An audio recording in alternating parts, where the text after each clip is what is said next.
Okay, so when working on your oil pastel practices or your final, it's important to look at things beyond the normal color of it. So in this gummy bear, we can all agree that it is green, and while my lighting is not perfect with this camera, if you see it in person, it's a little bit brighter.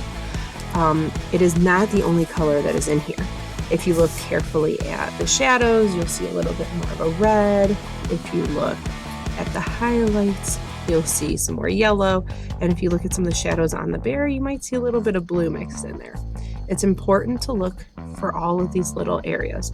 We talked about shading and worked on value a little bit with our still lives a while back, so we're going to take that into consideration when we do these.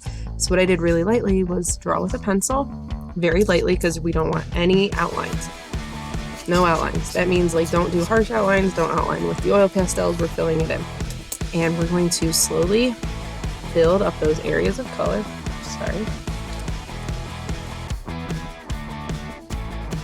Slowly build up those areas of color. And I'm going to start here along the edge with my highlights.